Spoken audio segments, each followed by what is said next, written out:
Good afternoon, Madam Witness. Welcome, sir. Thank you. Madam Witness, for continuation of your testimony before this commission of inquiry into local government councils and related matters, may I remind you that we are still on the oath before I hand you over to Madam Chair for us to proceed. Very well. Yeah, ñu ngi la ndokkeel ñu ngi la teral ci kaw loolu ñu ngi la yëgal ne ba léegi de waat bi nga waatoon fii de moo nekk sa kaw ba léegi so suñuy continuer nga dal di yëg ne waaw yaa ngi si waat bi dégg nga. Thank you. Madam Chair, over to you.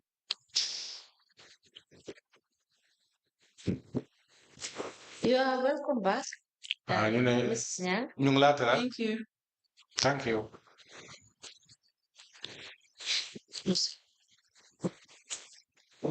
Now, in your statement, you mentioned the issue regarding per diem given to the mayor. Second page, first paragraph. nee na sa statement bi am nga kaar yi nga xam ne wax nga ko lu dem si padi yi nga xam ne yooyu lañ kii woon mayores. Wow. Yes. What can you tell us about it? nee na lan loo am pour wax ñu si loolu. Waaw dañ daan binda pariem bi si suma tur. jàppale ma sooy wax nga jàppale. Dañ daan binda pariem bi si suma tur, check bi si suma tur. The PDM checks were written, my names were written against them. Waaw after that ma dem di complain ma ne leen lu tax mënuñ koo binda si turam. I then went and lodged a complaint and I said to them, why didn't they use her name on the said checks? Or ñu fay ko si bank account am bi. Or they pay her through her bank account. Why the acting finance director then, Mr. Cha. But Mr. Cham, the acting finance director at the time, mu ne man maa nekk cashier bi so si suma tur lañ ko mun a fay. said that due to the fact that I am the cashier, so they can only put my name there. They pay against my name. Okay, so it was done that way. Then I continue go to Wow. What did you do? Yes. When you cast check? Then I began to check the low you on the for Dama jël xaalis bi. I took the monies. Ma yóbbu ko si moom.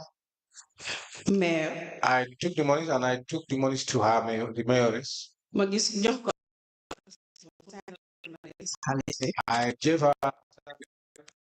to sign indicating that she had received the monies. Ba pare ma jox ko xaalis bi ma jël voucher bi ak sondre bi. I gave her the monies, then I took the voucher and the shortly. Then ñaata la woon si xaalis boobu. I cannot recall. Waxal ci kaw ñu dégg la. Mënuma recall amount. I cannot remember. Do you have the copy of it?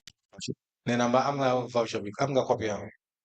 It is with the investigators. Very well. Now, there was a task force. Nee na dafa amoon wala am na task force. Wow. Yes. That was set up.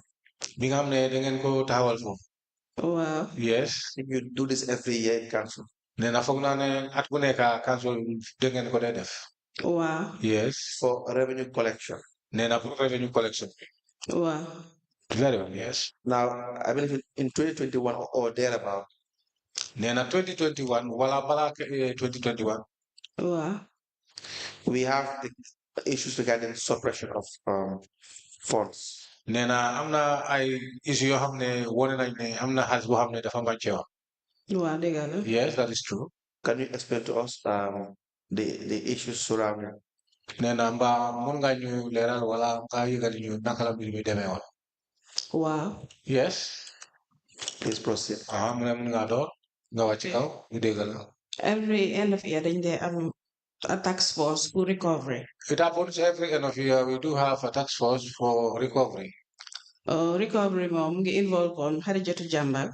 The recovery involves Xarijatu Jàmba. Pa Matar Ndaw. Pa Matar Ndaw. And Jojo Sanyang. And Jojo Sanyang. Waaw. Léegi gars yi dañ dee dem collègue waaye balañ dee ñëw. They used to go for collection, but before they come, dañ dee fekk man ñibbi naa. It happens that I close already. So gars yi dañ dee jël xaalis bi I don't know dañ ko dee yóbbu waale xaw ma daal because man xaalis bi egsi wut si man. They used to take the monies and I can't tell exactly where they normally take the monies because those monies did not come to me. Continue. Is that all? Yes. Yes, this is all I know. Now, how was that problem solved? Nena kon problem bo te ate habo naka ngeen ko solve.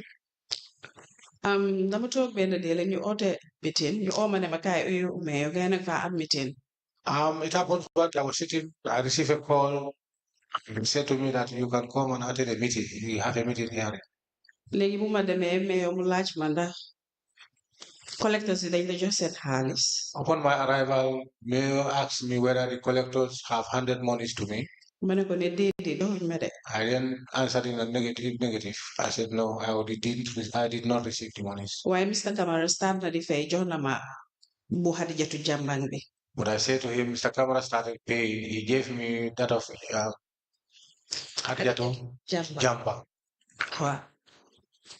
Now, Mr. Kamara was the finance. Mr. Kamara my finance director. Wow. Wow, yes. So he was the one paying. Nena kooku moo nekkoon di fay. Waaw moom moo nekkoon di fay. Yes. Now, did he complete the payment? Nena ndax am na lu mu waxoon continue na si fay bi. Waaw fayoon na yëpp. Yes, he have paid all. Do you know the source of those monies that he was paying? Nena xam nga xaalis bu mu nekkoon di fay boobu xaalis lan la woon. Déedéet xaw ma xaalis la. No, I have no idea. I don't know. How was it paid in cash? Nena moom bu moo di fay naka la moo fay xaalis bi la moo isi di ko fay wala. Waa cash. Yes, in cash. So was it that the collectors were giving him money?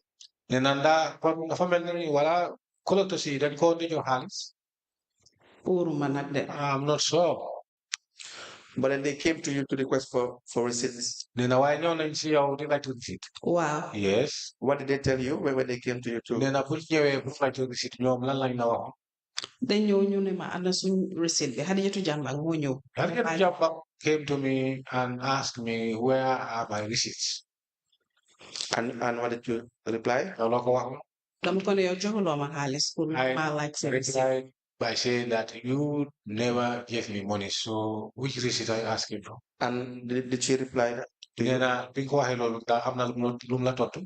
Dafa dem rek. She just left. And then ci kaw who else came? Kan moo ñëwaat. Moom kese moo ñëw mu laaj. She is the only person who came and request. So what? Nga jàppale waxal ci kaw ni ñëpp dégg la.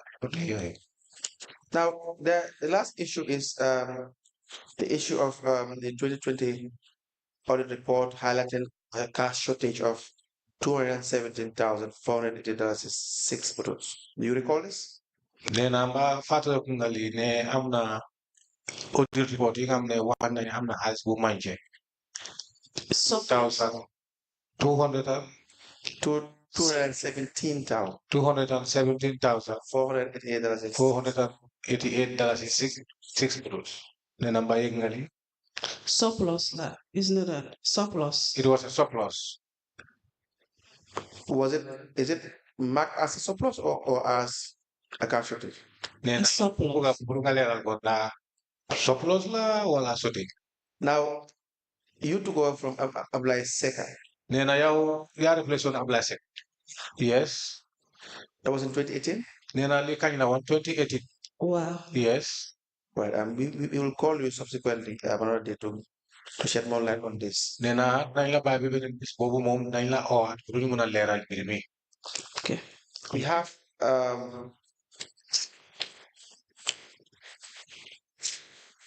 Find out. You have said the 217,488.6 bottles is a surplus. Nena wax nga ne xaalis bi nga xam ne wax nañ ko fi mooy 217,488.6 bottles nga ne loolu surplus la. There it is at the end, the surplus of $2,457. No, we are referring to the one just immediately on the third paragraph. Nena Second line and third paragraph. soo ko seetee si ñetteel paragraphe bi nena xaalis bi fa nekk jig bu fa nekk lu boobu ñooñu boobu lañ nekk di wax mbir. Here you said on the issue of underlodgement, that is the monies you have paid in Now, wax nga ne are less than what the collectors have collected. xaalis bi nga xam ne yow dugal nga ko wala fay nga ko nena loolu moo gën a ndaw li nga xam ne collectors yi loolu lañ jot si loxo nit ñi. which is the 217,488.06. Nena lolu moy 270,488. That is different from the surplus. Nena lolu surplus bi bokut. Which is what you collected between September 13, 2020 to September 29, which is 1,081,098.84. Nena bobu surplus bi ngay wax nena ne du ben ane bi nga xamne da ko collector wala da ko amone ci wéru September. Nena bobu du njegi bi bobu dem na be 1 million. Oh, are they the one and the same? Nena xana bobu benala. Wow, benala. Yes, they are all the same. When they go add, so when it was added, as mentioned in the audit report. As mentioned in the audit report, when it was added together. Yes, I have a surplus of $2,457.16. If you can check the audit report, it is indicated there. So the 217 is in relation to the 1,081,998.84. Yes. The council will come back to it because it's still not yet clear as to how you would see is under lodgement and at the same time surplus. I think because the two are not the same. If you have under lodgement, it's deficit. If you have the surplus, obviously it's a surplus. And we have issues as to why you should have surplus because the receipts should tally with your interest in your cash flow. So there should not be a circumstance where you will have surplus. During the end of the year, around September, October, November, and December, then there are problems. We do have problems on that month. Phone problems. As phone problems. So, even check is issued. So the issue the check. If a check is issued, and nothing is in the bank.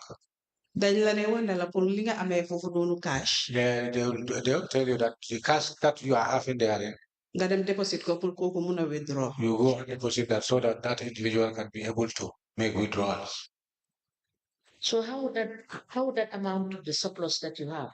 After depositing. After depositing. You know, the following morning, you have to make a deposit. The collection that was.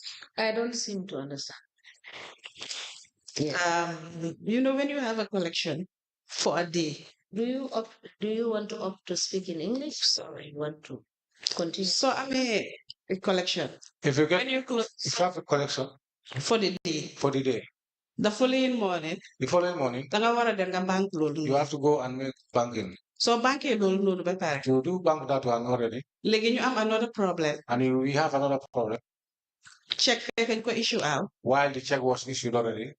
You go water cash. And it is to be cash. Issue check. Now you will be told to go back to the bank and bank the monies you have so that the person whom they issue the check to can be able to withdraw something at the bank. So you're telling the commission that as a result of that process, that is why you end up having surplus. Nena online bu gañe gan fi moy dik ci process bobu li mo taxone nga daldi am ne surplus bi mo ci ko. Wow, because banking, the second banking will make. Because the second banking that I did on Monday. The forward falls in another day. That should fall in another day. Cancel movement proceed. Yeah.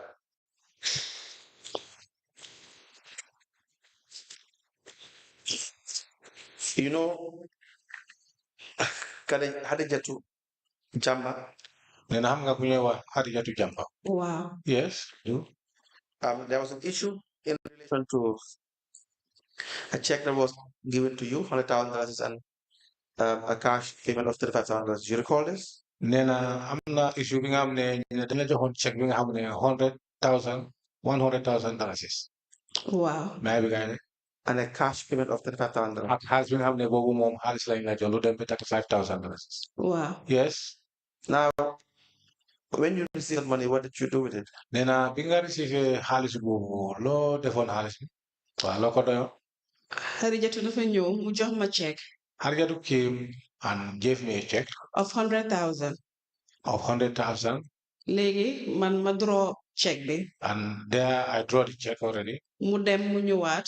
She went and came back. Mu joxaat ma another 35,000 cash. Then gave me a cash of 35,000. Ma ne ko ne man draw already. I then said to her, I had drawn the check already. Waaye mu ne ma ne man cash ak check la am. She then said to me, I had a cash and a check. Ma ne ko ne then comme que draw naa bi nii 100,000 bi. Then I said to her, now as far as I have drawn the check in amount of 100,000, To avoid cancelling the receipt. avoid cancelling the said check or receipt, Xaaral ma drawal another 35,000 cash. let me draw you another check of 35,000 cash. No. Correct. Maybe I am wrong, or so, but let's get it. She's not drawing the check. Were you drawing the check or receipt? Receipt. Drawing the receipt. So let's take it back. Evidence is a bit distorted. Dafa ñëw mu jox ma check. She came and gave me a check. Mu ne ma aji am collection la. She said to me, Aji, this is collection, take it. Then man ma draw receipt bi.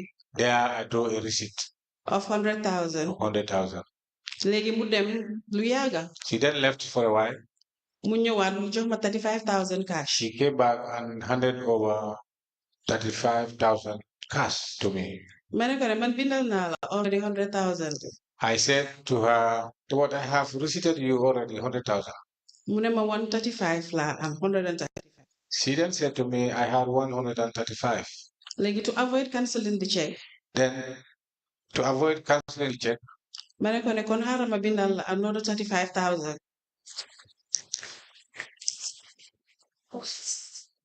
Both check and receipt. A check of 100,000 and a cash of 35,000. Totally to 135,000. What is, do you draw checks you yourself? No. So your evidence, we are finding it a bit difficult to follow, because you said you have already earlier drawn 100,000 receipt for Hadija. No, she brought in a check. A check. Yes, and I brought the receipt. And you now give her A receipt. Yes. Yes. All right, take it from there. Thank you. then Can continue. I'm going to for the continue. Léegi ma ne ko pour avoid cancelling the check. Xaaral ma jox la another 35,000 receipt cash. And the other, I said to her, instead of avoiding cancelling the check, let me receipt you another receipt of 35,000. Léegi ma binda ko. There I wrote it. Mu ne ma xaaral ma indi suma book bi. She said, let me bring my book. Gisaatuma ko. I don't see her again. Mu faate. She forgot. Ma ne ma bàyyi book bi because suma entity receipt numbers yi duma ko dee xool. I don't have the book because if I don't enter the receipt books, then Waaw. Receipt numbers. receipt number, Waaw. Duma dee xooti check. I will not tear the check or cut the check, the ticket. Okay. Then mu dem. Then she left. Ma bàyyi book bi foofu noonu man tam book bi fees. That is how I left the book there. Now, how did you solve this issue? Then I'm going to get home yourself. Moom dafa toog lu yàgga. Check out. Dafa toog lu yàgga. She stayed for a while. Internal audit ñoo doon audit. When the internal audit were doing their audit, Ñu gis ne receipt am bi nekku fa. then they realized that her receipt was not there. Mu ñëw si man. Mu laaj ma ana receipt sami. See, can more know? Hadijatu. She then came to me and asked me about Her receipts. her receipts. Léegi ma ne ko ne yéen da ngeen a indi seen xaalis bi rek ngeen dem loolu lu jëndi seen receipts si. I then said to her, you always bring monies and left without even thinking about or waiting for the receipt. Léegi di nga xaar ma check suma GTR si. Then you have to sit and wait until unless check my GTR. Mu taxaw ma seet suma GTR si. She was waiting, checking when I was checking the GTRs. Mu ngi taxaw ñun ñaar yëpp ñu gisandoo ko. We are all together, we see it at once. Ma enter serial numbers si. The serial numbers. Woote receipt si ma jox. I just entered the serial numbers, then I got the ticket and gave it to him. How much did she pay to you altogether? nee na léegi li nga xam ne fay na ko si yow yëpp ñaata la woon 135,000. 135,000 The check is 100,000 and the cash is $5,000. nee na check bi mooy 100 ticket bi mooy 35 And do you have it entered in the cash book? nee na mbaa loolu yow def nga ko bind nga ko si cash book Wow. yes Can you guide us? nee na mbaa mun nga ñu woon fan nga ko def Where is that? si cash book bi fan la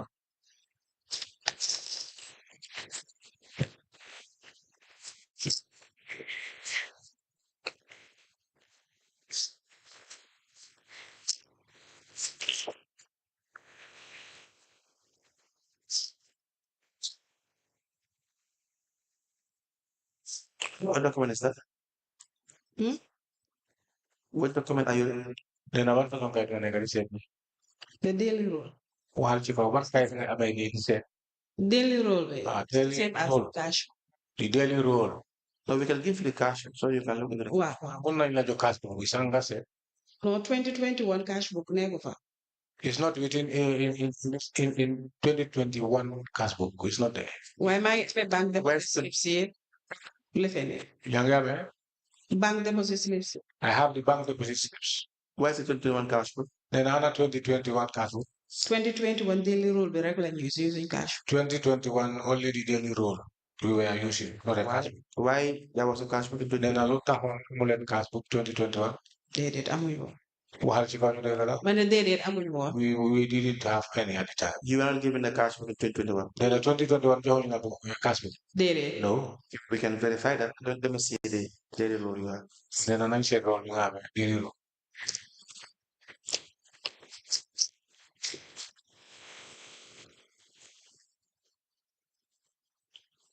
35,000.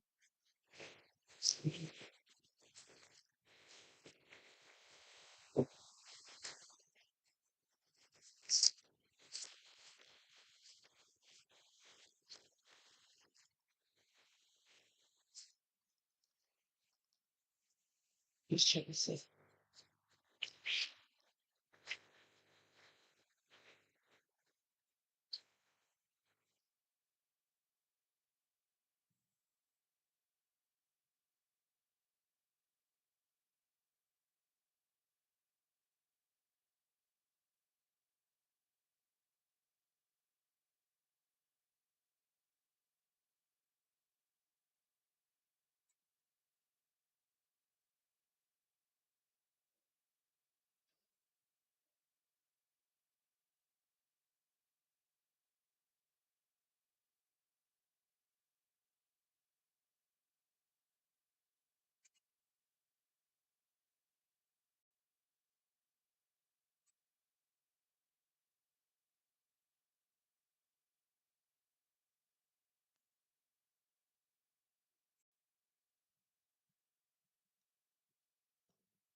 What you have here for Kajatu German is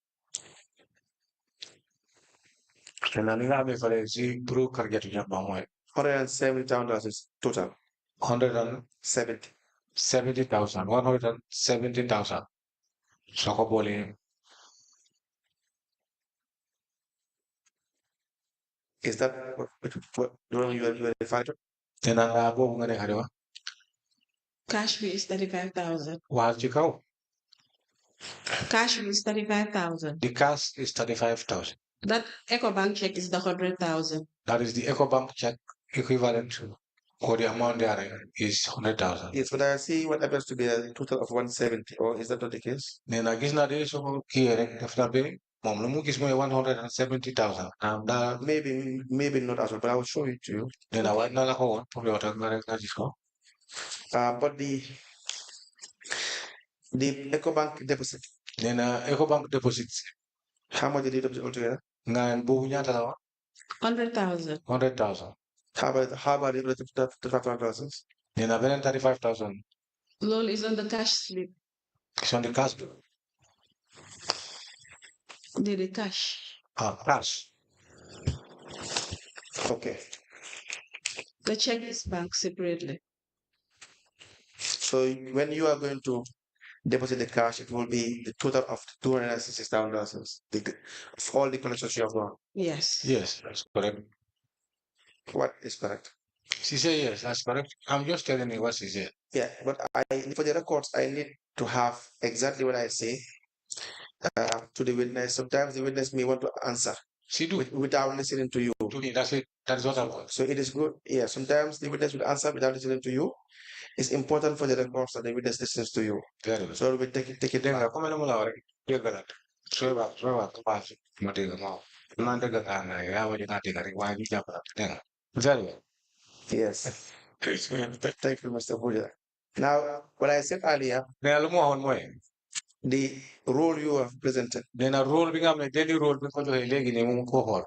Of course, it shows a banking analysis Then I look one a ship back become the analysis one a ship back me. of $100,000 Well, $200,000 for to EcoBank. see Echo Bank. And then it should as well a cash received from Harija to Jamba. Then I tell one and I tell me Harris become the one cash. Jotting go see the $35,000. Jamba, $35,000. Yes. And that collection from combined with other revenue collectors. Then I tell collection bobo so bole ko ak yenen has become the revenue collectors isinango. Total that you have received for that period. Then I call the family has been got to Jamano bobo. It's $266,000. $266,000. Wow. Yes, $266,450. $450. Wow. Yes. Now, did you deposit all this money? Then and that has been you go see bank. Deposit slips again. Yes, I have the deposit behind. Just check behind the road.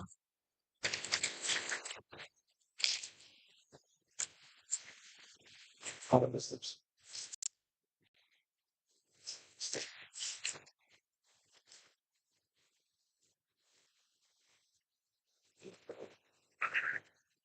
You know that's for what?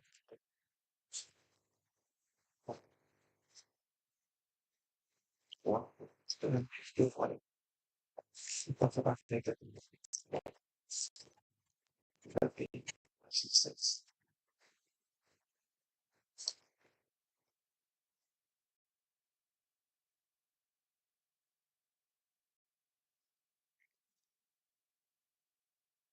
Will you be able to provide us with a more legible deposit slips? Because this ones are really, you can't read it. And I'm going to want I deposit slip yen am ne yen ali. Parce que yi ali mo leru. Wala seb. It did. It did.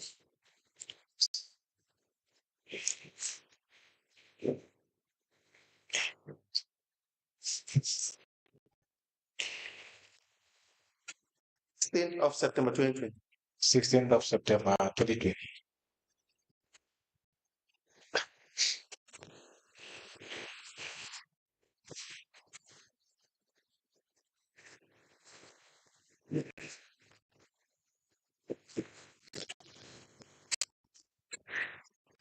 If you can't see it now, give you time, you sort it out. Nina tama sa feke ne do ko na gis legi wala gis lo ko legi kun na jox jawar tam ci waxtu pour nga gis ne ngam la tok mo ba nga ci ne ko Easy. good.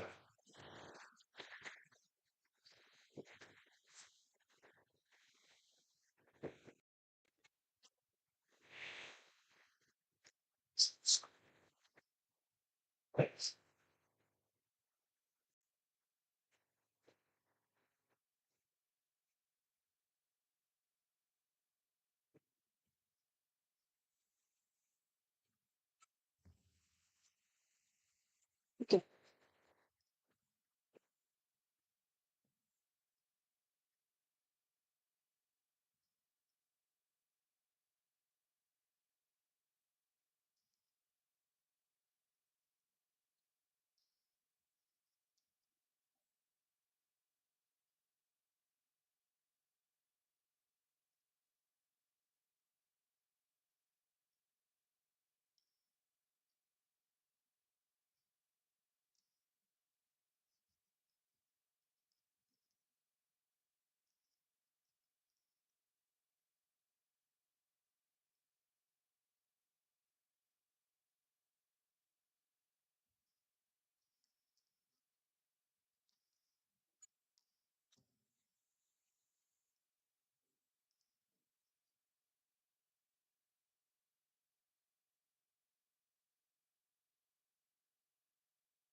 16th of September 2020 or 2021. I think it's 2020.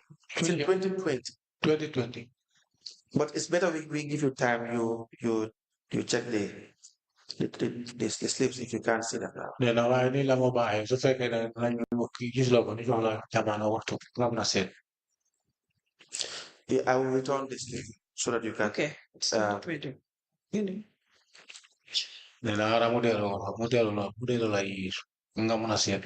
Kahit mako por check. Now, there's one issue for today.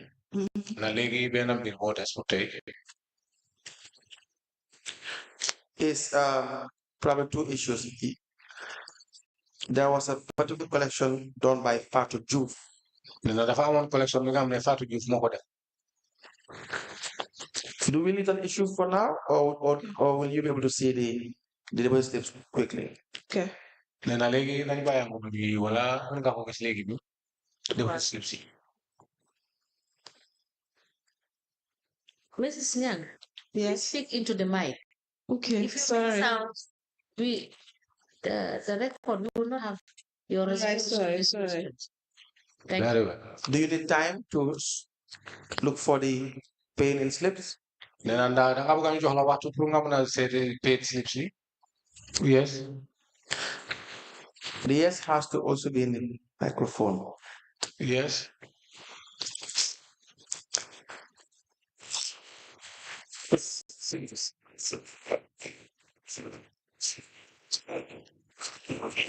Can we proceed? Yeah. Yes, we can. Then you may want to stop what you're doing. Nee na léegi bàyyi moom lii. Since déglu ma. Mu ne nga bàyyi moom tega moom lii ñu waxtaan. Dafa bëgg a laajte dara da koo tontu. Mu ne nga tega moom lii soo amee jamono nga seet ko. Okay. Waaw tega moom ko. Tëj ko. Close ko. Very well. Thank you. Now, there was a collector. There is a collector of Fatu Juve. You know Fatu Juve? Nee na am na collector bu ñuy wax Fatou Diouf ndax xam nga kooku. Waham na. Yes, I do. The 29th of September 2022. Nee na 29 September 2022. There was a particular collection that she did. Nee na am na collection yi nga xam ne moom su boppam def na ko. The amount is $22,400. Nee na waaye njëg bi mooy $22,400.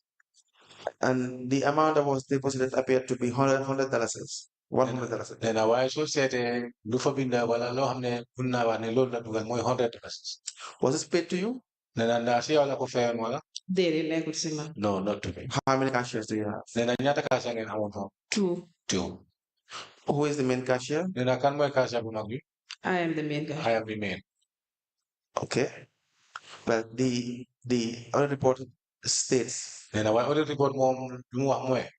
that the main cashier misclassified revenue collections and thus banking below the collected amount. Nee na moom lu mu wax foofu mooy main cashier bi moom dafa mis comme xaalis bi ñu ko jox dugalut boobu si banque bi de moom dafa dem mu def fa xaalis bi nga xam ne lu ñu ko jox bokk. If you're the main cashier, then this is fine too. Nee na kon su fekkee ne yow yaay main cashier kon kaddu bi yow la ñu wax. Waa bu ma gaay bindee. Yes, when I was written Concerning this. dama leen reply ma won leen ne. I do reply and I say to them that nekkul si man. this was not myself. So who was it paid to? Nee na kon kañ lañ feewoon xaalis bi kan ba. It was Umi. Now, the last issue Nee na mbir mu mujj bi mooy. is findings on page 24 of the National Audit Report for the period year ended 31st December 2019 and 2020. Nee na kon foofu am na audit report yi nga xam ne bu si jamono bi nga xam ne def nañ ko si page 24. 24 fi nga xam ne audit wane nañ ne am na màgg-màgg yi nga xam ne dafa xewoon 2018 2019 and 2020. 2019 2020. So on page 24, nee na si kaw page boobu mooy 24 it reads nee na lu mu wax kaar yi fa nekk mooy. that the council did not present some of the GTRs requested for review. Nee na council wane wuñ ay receipt yi nga xam ne dañ ko soxla pour mun a seet mbir mi. These books were part of a sample selected from Gambia Publishing and Printing Corporation's extracts. Nena li nekana ay book yo xamne dafa nekkon ci Gambia Printing and Publishing. Gambia Publishing and Printing. Gambia Publishing and Printing Corporation. Now, this happened in 2019. Nena ndali dafa xewon at 2019. Wow, Yes, it had happened. Time auditors you won the audit fake mangi won't leave. When the auditors came there, it happened I was on my leave. When I came back or when I returned, I resumed there, I was aware of it. But now the GDR have been seen and it has been taken to the guys. Yes. Yes. Do you have the copies of the GDR? Yes, national audit. Is it the national audit? It is with national audit receive the GTR. These are indicating that they have received the GTR. So it's from the audit office.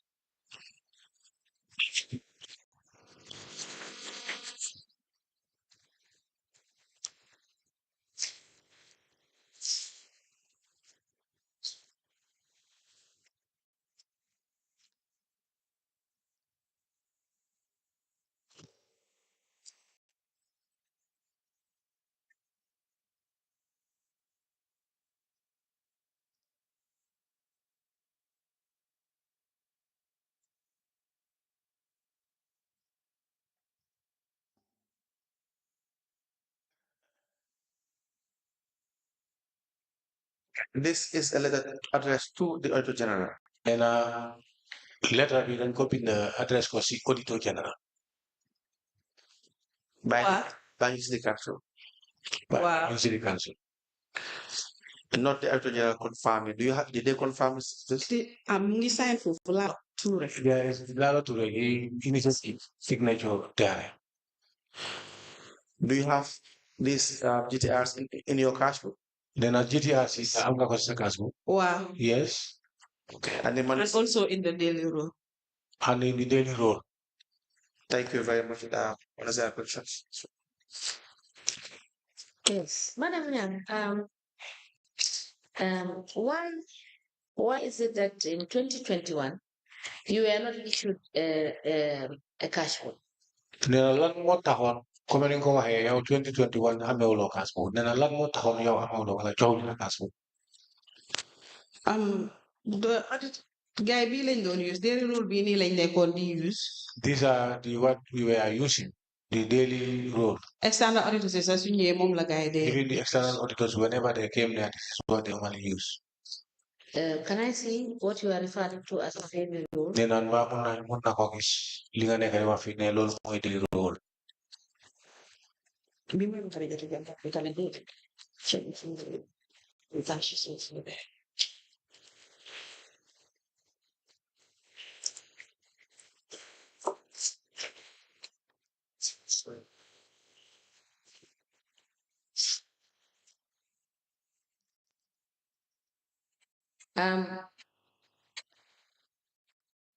This is where you have what is the caption on this document is daily comprehensive income analysis. Yes. This is the analysis of the income you received. Wow. Yes, that's correct. Now, where were you getting the information that you have analyzed in this spreadsheet?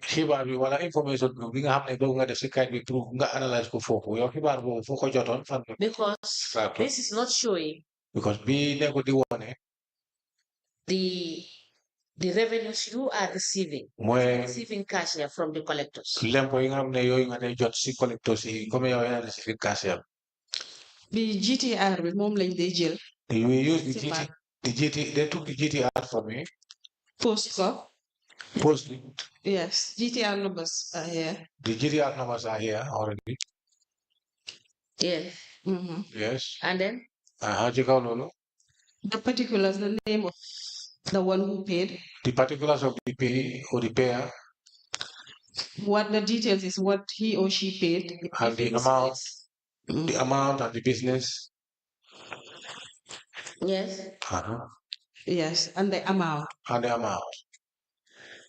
No, I'm in particular finding it difficult to understand this against the cash bill. Then a mom Because these are two different things. Then a mom the family if you want to take a program now understand law because society be a book be the difference. Because you receive cash. Then a parce que yow sa bop xaliss nga day jot. Is that not correct? Then I'm dega. Issued a receipt. And I issued a receipt. Now who makes this analysis? Then I can more def analysis. This analysis. So I said produces this daily comprehensive income analysis. Then I can't be can more produce yaw Main cashier. Wala main cashier. Who? Yaw main cashier wala kala. I don't understand. Now I'm saying who prepares this daily comprehensive? Then I can't be can more jaga defam. Kan mo binde dama de yow suma GTR bi arams mi post ko ba pare ñu jox ma. I used to take my GTR, post it, and from there I am issuing this. Yes. If you take your GTRs, where do you do your entries? Then I told you there's a GTR. Your entries be fanga for that. You must be putting your entries somewhere. Then I want entries be the for wala the for thing hamne for funga for that def wala for funga for def. Yes. Yes. I have mine. I have mine. So it's different from the daily analysis. Then I call different from daily analysis. Same. It's the same. It's the same. We look at it. Madam. Okay. All right. Okay.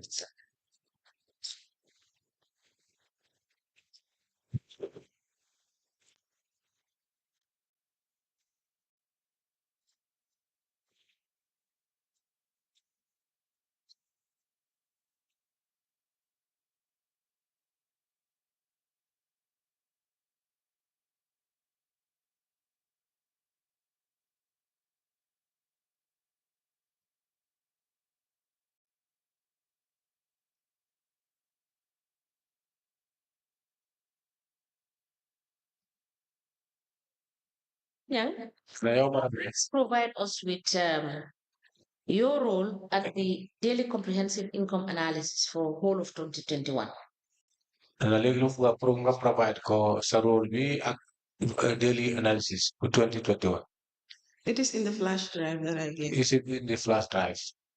You've not printed it yet? Then I can print out ko The flash is not with me. It's with it's with you, Mr. To you. Mr. Cameron.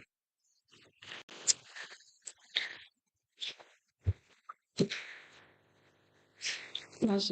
So you will please Flash. it was returned to you. Def la ko delloo.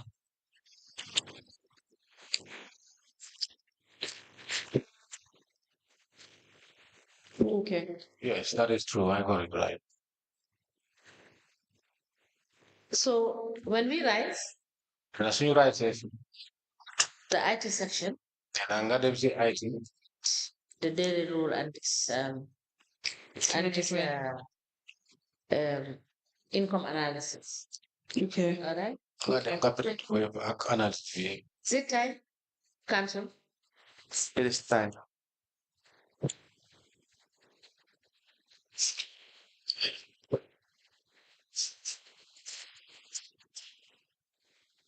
It's actually look at that.